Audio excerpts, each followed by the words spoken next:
Hello everybody, today in front of me I have Xiaomi Redmi Pad, and in this video we would like to show the, should I say, relative size comparison of this device and, a few other somewhat common objects.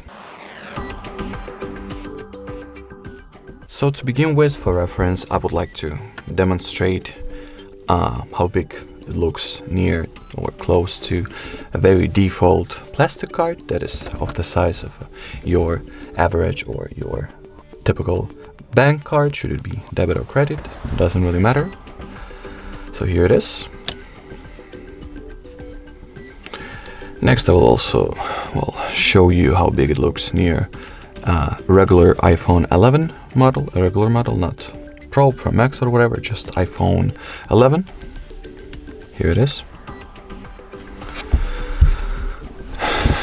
Next you can see how big it looks in comparison to my hands, which are somewhat above average, should I say, not very big, not very small. So that's how it looks in the hands